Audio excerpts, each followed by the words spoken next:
problems. The first one, or example 1, is a car traveling 35 kilometers per hour accelerates to a speed of 45 kilometers per hour in 0.25 hours.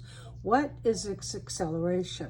Well, the first thing I'm going to do is I'm going to write out all of my values that I know. The initial velocity is 35 kilometers per hour because that's what it started at. And then the final velocity, which is what he ended up at, is 45 kilometers per hour. And then the time, or the amount of time that it took him to do that, is 0.25 hour. And of course, acceleration is unknown. Okay, the acceleration formula looks like such. Velocity final minus velocity initial divided by time. Okay, all right, so over here I'm going to fill in all of my values. A equals 45, take away 35, divided by 0.25. Now, where did I get this? Time is this unit, okay, this amount. Velocity initial is 35. Velocity final is 45. That's how I did that. So now I'm going to do the math. And the final is A equals 45 kilometers per hour squared. Okay, and this would be the answer. I'm going to do example 2. A jet is traveling at 80 meters per second when it starts to approach a runway. It is able to land and park in 10 seconds. What is its acceleration? Okay, so I'm going to do the same algorithm that I did before. I'm going to write in my values. The initial velocity was 80 meters per second. The final velocity was when it came to a rest, so that is 0 meters per second. And then the time, the amount of time that it took it to get from 80 to 0 was 10 seconds. And then, of course, A, or acceleration, is our unknown. I'm going to write my formula, and that would be A equals velocity final, take away velocity initial, and that is divided by time. So now I'm going to fill in my values. A equals 0 minus 80 divided by 10. Now, where did I get these values?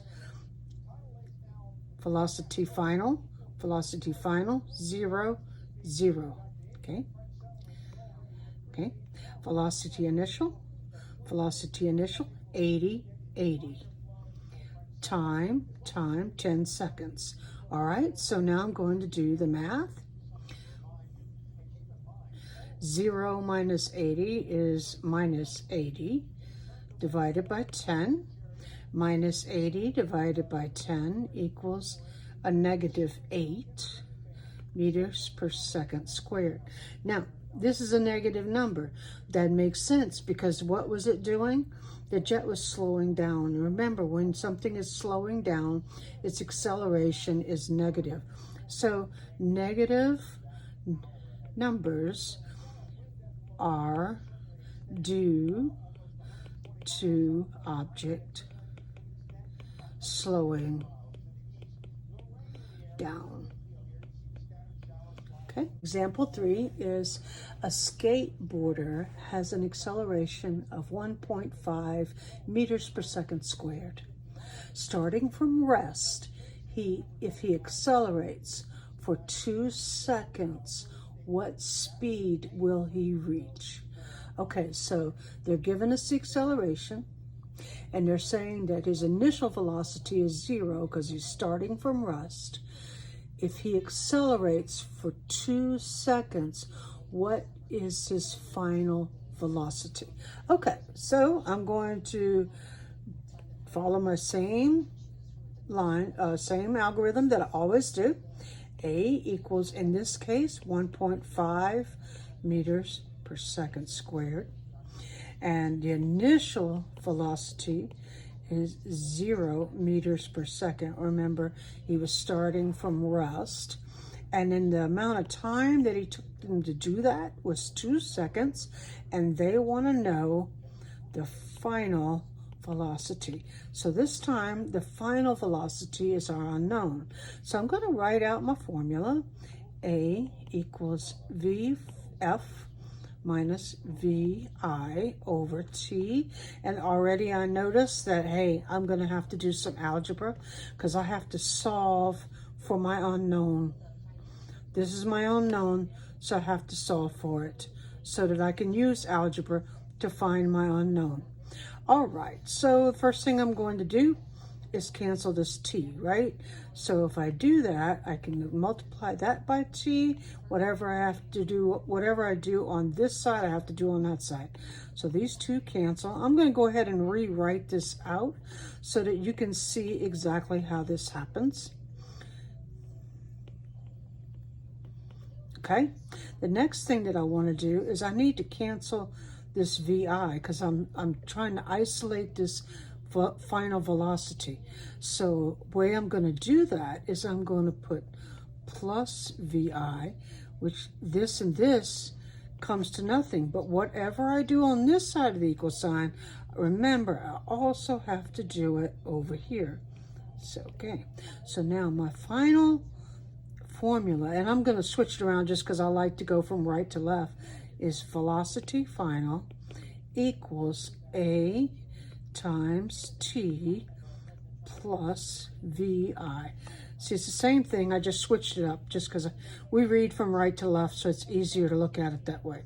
All right, so now that I got my formula solved for the unknown, I can fill in my known values and find the value of final velocity final.